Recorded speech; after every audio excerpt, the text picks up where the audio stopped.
Pernahkah kalian berpikir bahwa masalah di sekolah tidak selalu bisa diselesaikan dengan hukuman? Lalu, bagaimana jika masyarakat menolak sekolah baru? Kasus perundungan meningkat, atau kepemimpinan malah justru membuat siswa dan guru makin tertekan.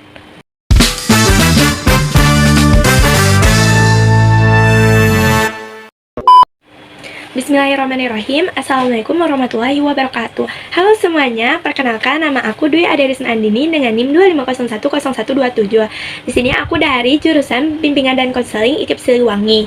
Sebelum masuk ke pembahasan, di sini aku ada proyek UAS yang berkaitan dengan tema problem solving. Nah, aku mau menjawab pertanyaan sekalian dibahas. Pertanyaannya ada 5, tapi di sini aku disuruh pilih 3 pertanyaan. Aku pilih nomor 1, nomor 2, sama nomor 4. Yang pertama, pertanyaannya, mendirikan sekolah landasan pendidikan, Anda merencanakan sekolah baru yang mengintegrasikan nilai-nilai kearifan lokal. Studi kasus masyarakat menentang karena takut budaya lama luntur. Bagaimana Anda menggunakan landasan filosofis dan sosiologis pendidikan untuk menyusun visi sekolah yang diterima masyarakat, sekaligus mengakomodasi layanan BK bagi siswa yang mengalami culture shock.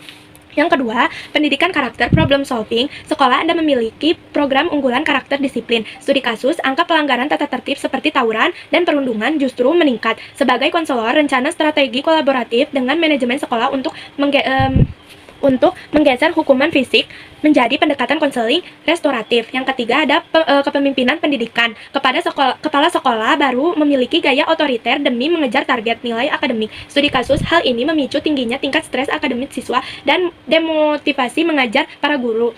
Sebagai konselor merangkap staf manajemen, bagaimana Anda memberikan umpan balik, feedback, dan solusi kepada kepala sekolah terkait iklim psikologis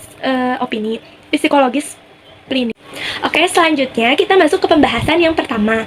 Untuk mengatasi penolakan masyarakat, visi sekolah harus dibuat berdasarkan landasan filosofis dan landasan sosiologis. Landasan filosofis sekolah bertujuan membentuk siswa yang berkarakter, berilmu, dan tetap menjaga nilai-nilai kearifan lokal. Budaya daerah dijadikan bagian dari pembelajaran, bukan dihilangkan.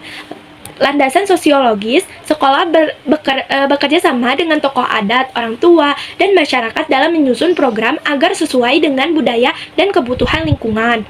Nah, layanan BK ini memberikan konseling individu atau kelompok kepada siswa yang mengalami culture shock, membantu mereka beradaptasi dengan lingkungan sekolah, menghargai perbedaan budaya, dan tetap bangga dengan budaya daerahnya.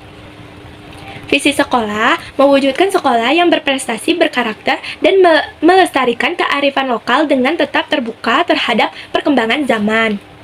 Selanjutnya, ke pembahasan yang kedua. Sebagai konselor, saya akan bekerja sama kepada kepala sekolah, guru, dan orang tua untuk mengganti hukuman fisik dengan konseling restoratif. Strategi,nya yang pertama, mengajak siswa yang terlibat berdialog untuk memahami penyebab masalah dan dampak dari tindakannya. Yang kedua, mempertemukan pelaku, korban, atau pihak sekolah untuk mencari solusi serta memperbaiki hubungan. Yang ketiga, ada memberikan konseling individu atau kelompok agar siswa belajar mengendalikan emosi dan bertanggung jawab atas perilakunya, dan melibatkan orang tua dalam proses pembinaan agar perubahan perilaku dapat didukung di rumah. Hasil yang diharapkan, siswa tidak hanya takut melanggar aturan, tetapi juga memahami kesalahan, bertanggung jawab, dan membangun hubungan yang lebih baik dengan teman serta lingkungan sekolah. Dan jawaban yang terakhir, sebagai konselor dan staf manajemen, saya akan memberikan umpan balik kepada kepala sekolah bahwa gaya kepemimpinan yang terlalu otoriter dapat meningkatkan stres siswa dan menurunkan semangat mengajar guru. Solusinya, mengajak kepada sekolah menerapkan kepemimpinan yang lebih terbuka dengan mendengarkan masukan dari guru dan siswa. Yang kedua, menyeimbangkan target akademik dengan perhatian pada kesehatan mental dan kenyataan belajar.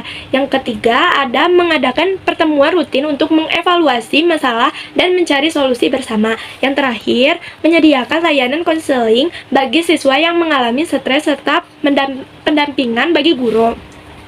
Hasil yang diharapkan, suasana sekolah menjadi lebih nyaman, guru lebih termotivasi, siswa lebih semangat belajar, dan prestasi dapat meningkat tanpa mengabaikan kesejahteraan warga sekolah. Kesimpulannya, ketiga studi kasus menunjukkan bahwa keberhasilan sekolah tidak hanya ditentukan oleh prestasi akademik, tapi juga oleh penerapan nilai-nilai pendidikan karakter dan kepemimpinan yang baik. Sekolah perlu melibatkan masyarakat, penerapan pendekatan yang humanis, serta menyediakan layanan bimbingan dan konseling untuk membantu siswa menghadapi berbagai permasalahan.